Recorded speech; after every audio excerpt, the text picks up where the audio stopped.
Hello and welcome to the Play Creators Festival. My name is Billy Langsworthy. I'm the co-founder of Mojo Nation, and I am delighted to be joined for this session by Tim Kilpin, president of PlayMonster. Tim, how are you? Very good. How are you, Billy? Not bad, not bad. Thank you so much again for joining me for this. So we are going to be looking into sort of your history in the toy space, some exciting things that you're up to with PlayMonster now.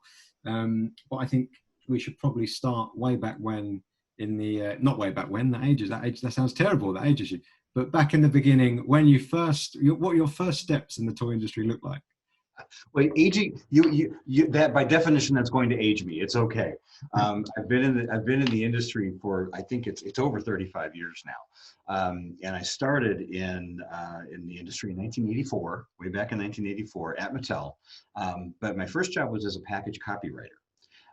So it came in, and for those who might remember Masters of the Universe, that was in the days that Masters of the Universe had first come out. And so my job in the packaging group was to name the characters, come up with names and, little backstories for them, and then write all the package copy. And then each of those particular action figures came with a mini comic. And so at first I started to do some of the writing of those mini comics. I wrote a few of them, and then I was overseeing all the writers who did them. So I was very involved in kind of the world and the backstory and sort of this whole, fantasy that my Masters of the Universe was all about. So that was my first entree into the industry. It was a very creative sort of, path in, which was a ton of fun. And I was bitten by the bug.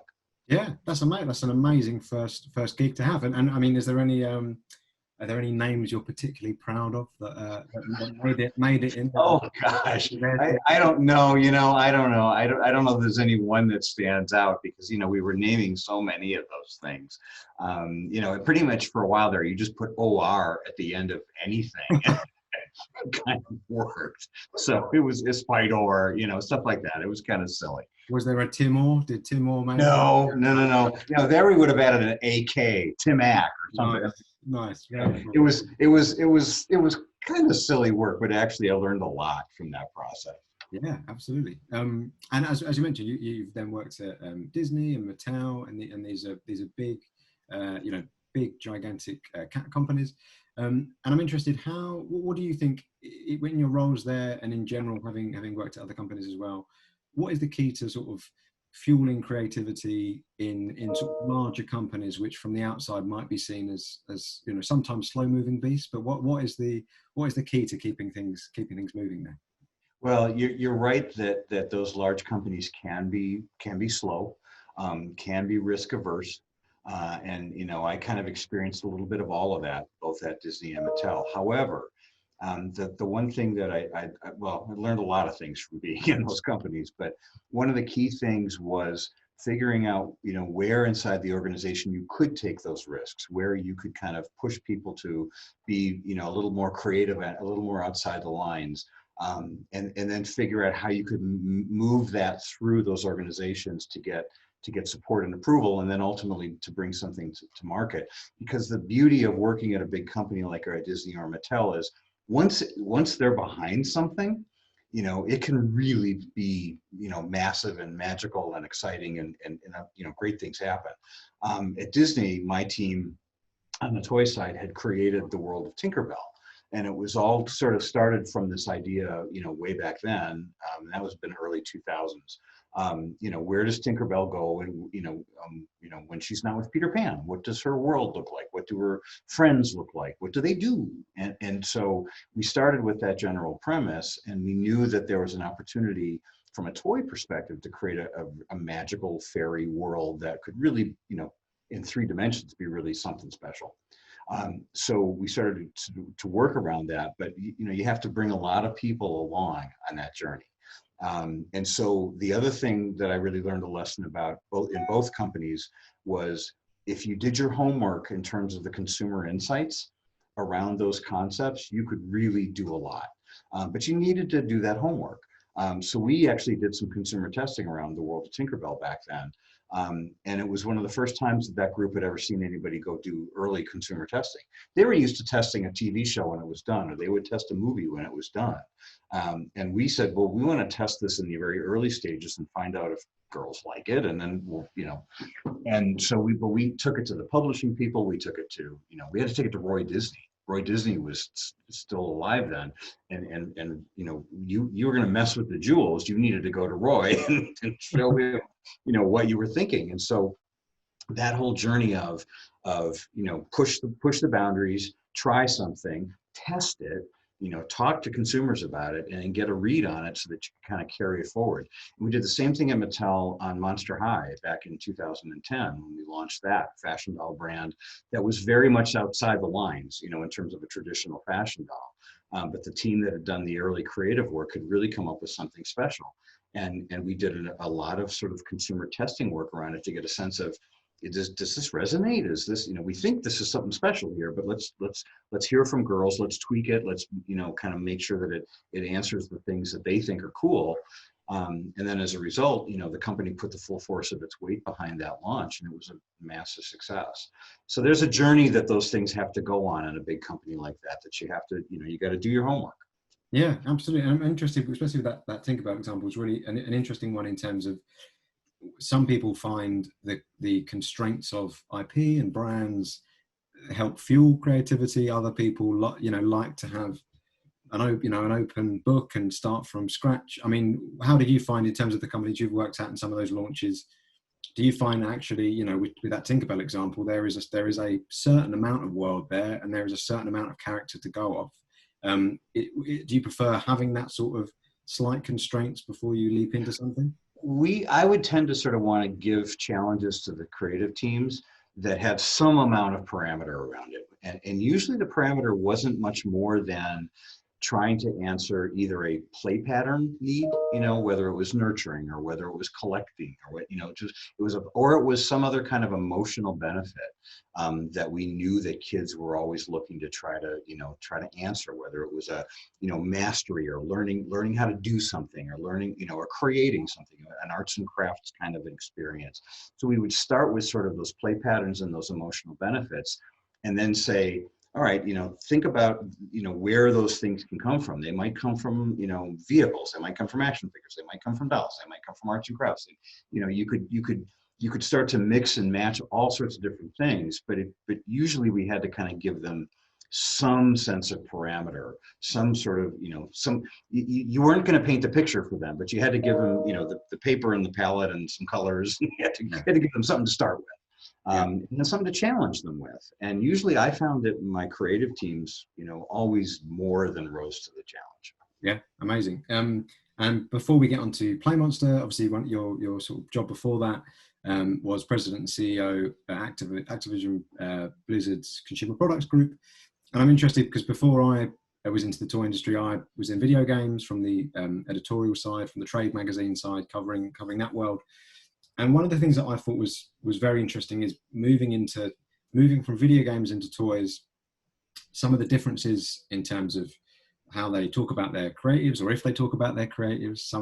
It was very much, when I was in video games, there was 30 under 30s every 5 seconds, and there'd be developer awards, and they'd be always pushing out their creators. And when I was in toys, the first sort of early years on toys, I was sort of like, where are they? Where do I find these people and stuff like that?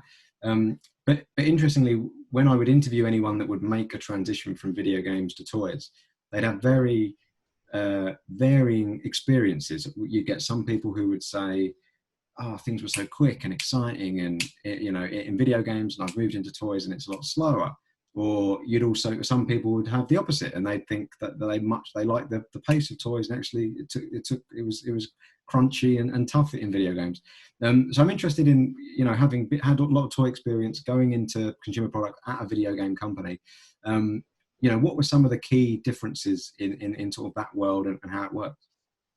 Well, the thing that really struck me, and the experience at Activision Blizzard was a great one, because they needed someone to come in with a consumer products orientation to start to think about how these things would be marketed over the longer term as franchises, and how they could be then brought into other categories of consumer products. And so with things like Call of Duty, there's an enormous fan base. But it's not like it's not like a kid's property, right? I mean, you're talking to adults, you're talking to them about different kinds of ways to sort of, carry the banner and wear the shirt and whatever it might be, and as it relates to Call of Duty, it's a very different kind of lifestyle experience with a brand like Call of Duty than versus working on Hot Wheels. It's very different. And the target audience is very different. It's very, that you have to kind of adjust to that and think right from the get-go. You're talking about, look, this is a very deeply engaged consumer audience, but it's not a bunch of 4 and 5 year olds. In the case of Call of Duty or even Candy Crush, which was another one of the brands we worked on, you're talking about a very different audience. And so why they care about it, what they get excited about, how they want to surround themselves with products that allow them to sort of expand the experience of those games. You really got to think differently about it. The thing about those games is they are deeply engaging. People spend hours upon hours upon hours in those worlds and playing those games and becoming proficient. And so you really gotta invest your time and understand that. And so it's a different consumer experience. So we really had to think about that. The one thing I will say that I found to be consistent and consistently important was storytelling. And the best example I can give you there, in my experience, was Overwatch. The people who created the Overwatch game did a brilliant job of creating a kind of a shell, if you will, a universe that had the capacity to tell really great stories and to really create interesting characters. And the reason we had an opportunity to create a successful merchandise program around that was precisely because of that. The game was incredibly engaging, but it's a 6-on-6 shooter. It's a whole different kind of a experience in terms of that. But because you were getting to know these different characters, they different roles and powers, they did different things. They were vaguely sort of, good guy versus bad guy. There was sort of, it was a sophisticated world, but it still kind of functioned in a way where you could plug into it to start to create, products. You could create games, you could board games. We did a Monopoly game. We did action figures. We did Lego sets, because the worlds and the universe and their settings all mattered to the people who played those games, and so figuring that out was really kind of interesting. And storytelling was the thread that made that work, both in merchandise and in the gameplay itself. The hardest part for a company like Activision, and I think it's probably hard for Riot, and it's probably hard for EA, and anybody the folks over who are doing Assassin's Creed, and anytime you create that world, you have to really think about not just the gameplay. They're thinking about the gameplay all day long, right? They're developing the game. They're making sure the game is great.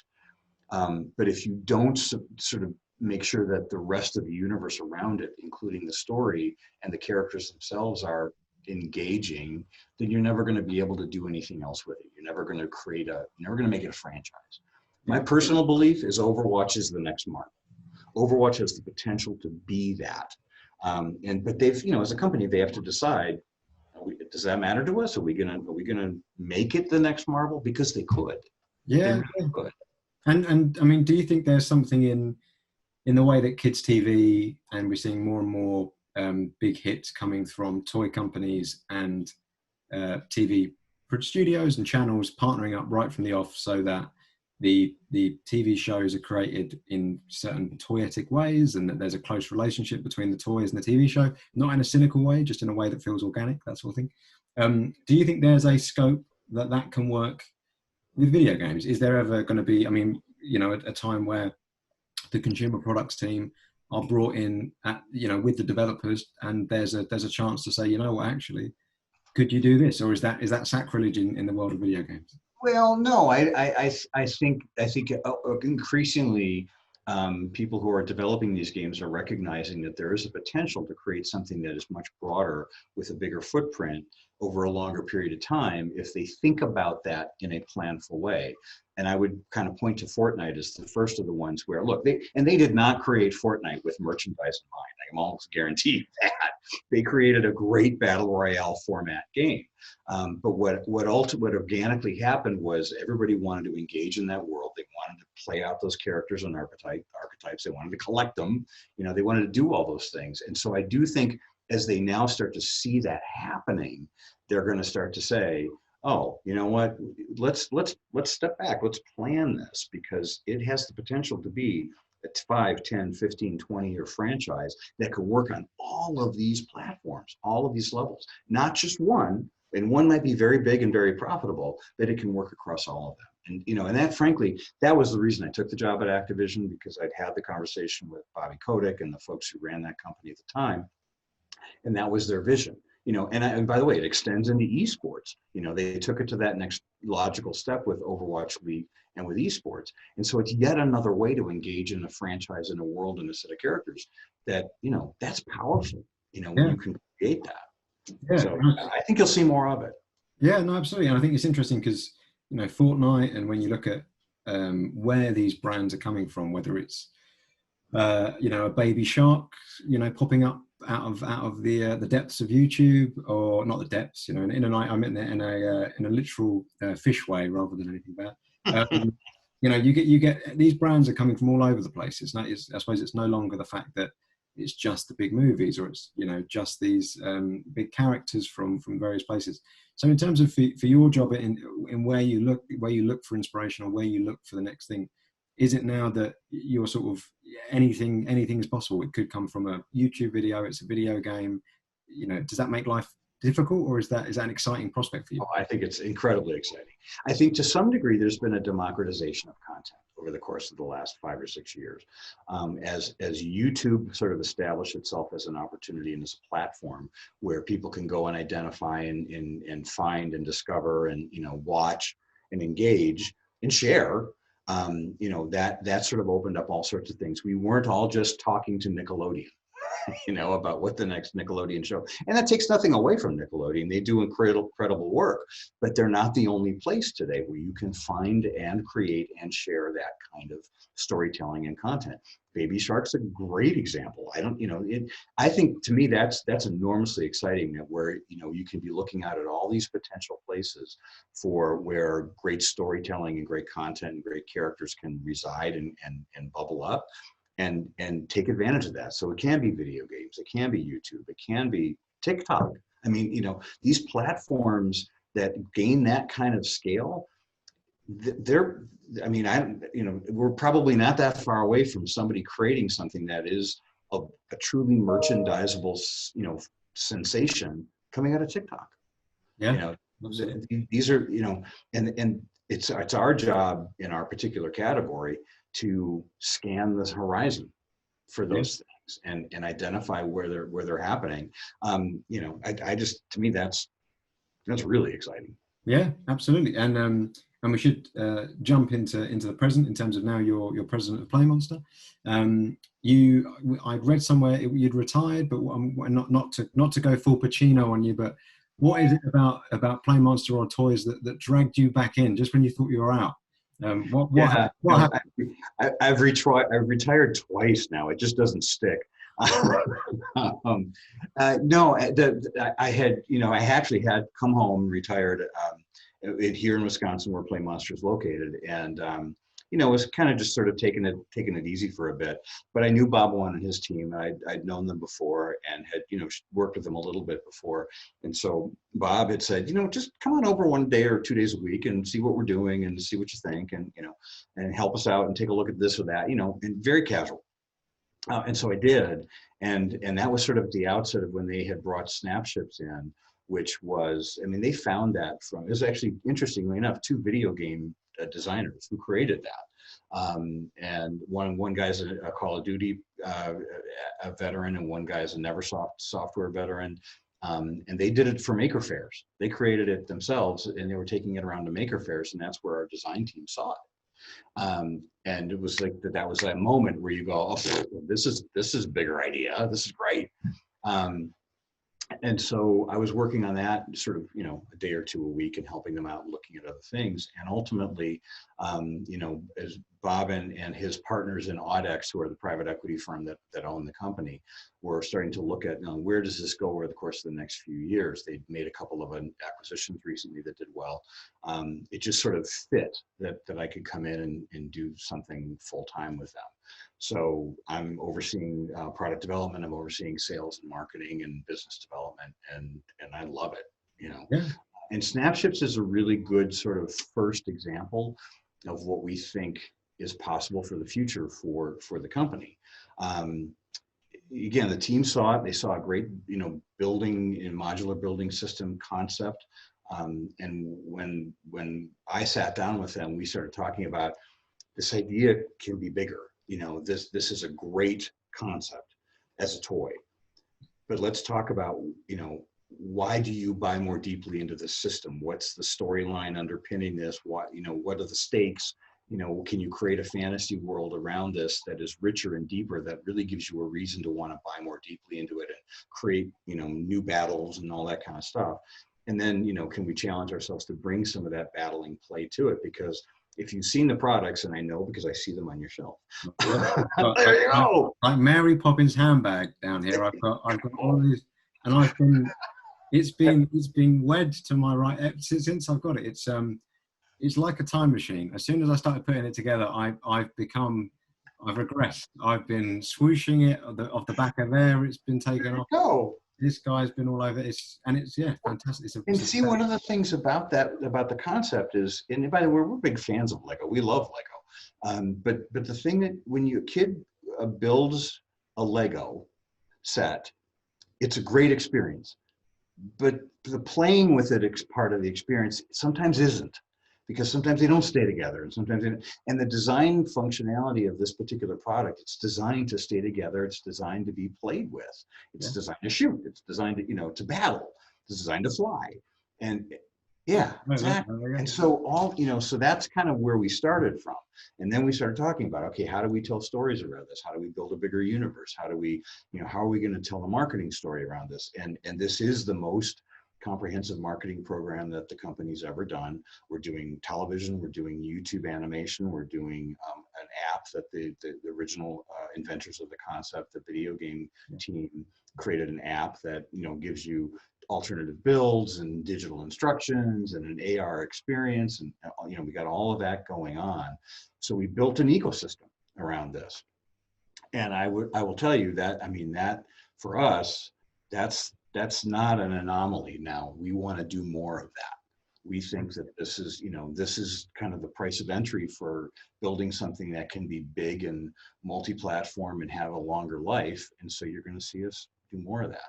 And that doesn't take anything away from the stuff that PlayMonster has always been very good at, which is great games, children's skill and action games. We have a new game this year called Drone Home, which is a great skill and action game. But we have 5-second rule and Game of Things and Relative Insanity and really good, core adult and party game titles in the portfolio.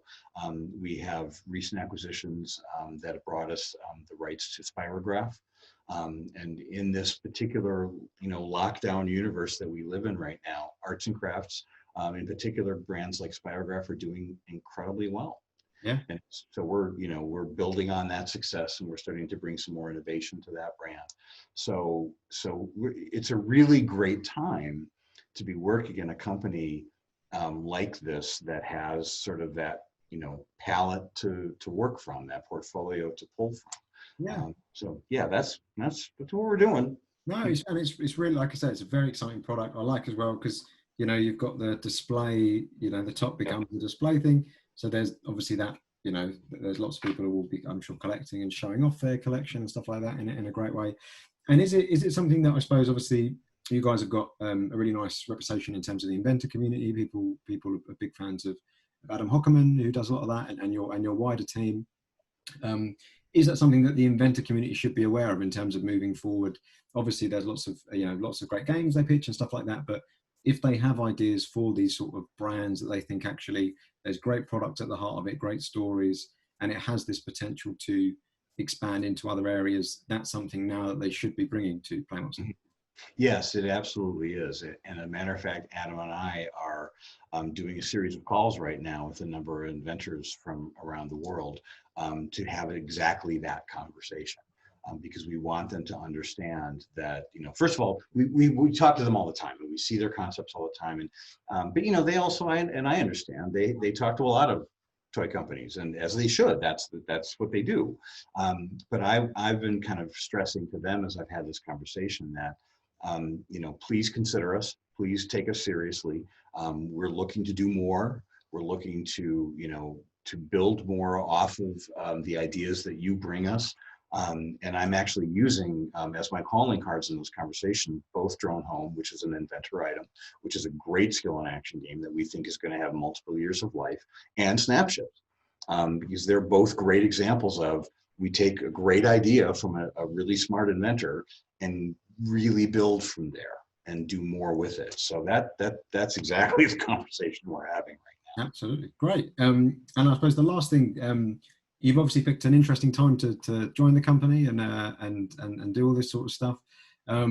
So, I mean, with the lockdown, with what's going on, has that changed? And that's not to say it's changed as rapidly as let's look at games that people will play over Zoom or things like that. But has that changed how you operate, the sort of products you're looking at, or is it too soon to say that's having much of an impact? Well, I mean, the interesting thing is that the company's, core focal point categories are games and arts and crafts. And as a result of what's happened with the lockdown, those are two categories that have actually accelerated pretty dramatically in terms of sales, because families are looking for those moments where they can play together, where they can do something together, where they're in the house, where, they're not necessarily going out as much as they were. They're not going to theme parks, they're not going to movies. So, what are those things that they can do? We think that there's an increased point of view for those, an increased interest in those categories, and we don't see that changing overnight.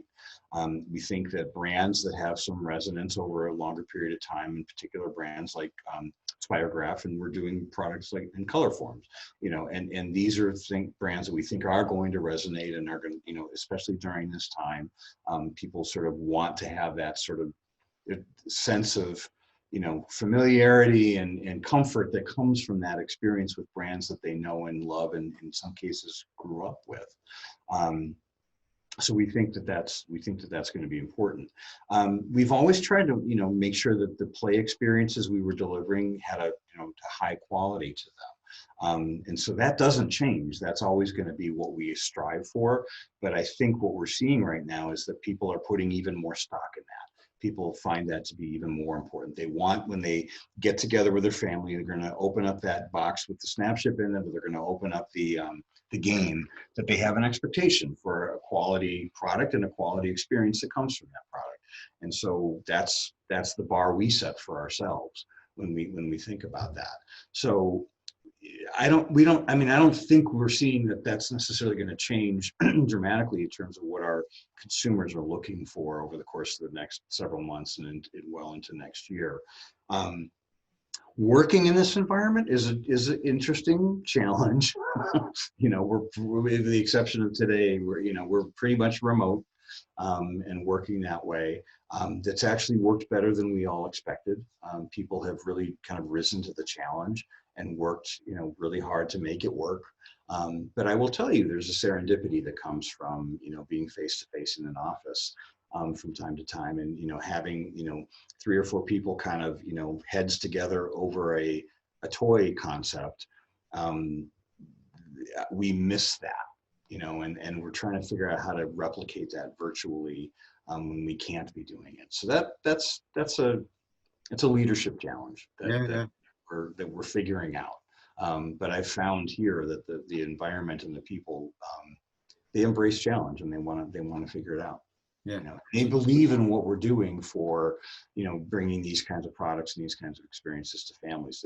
This team really believes very strongly in it, and Snapships is just a great example of it.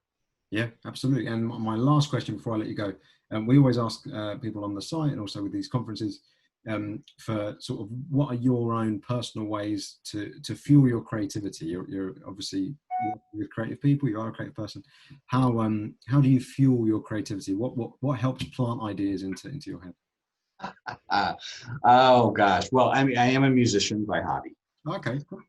I've for many years I played in the band when I was a kid. I've done a lot of that.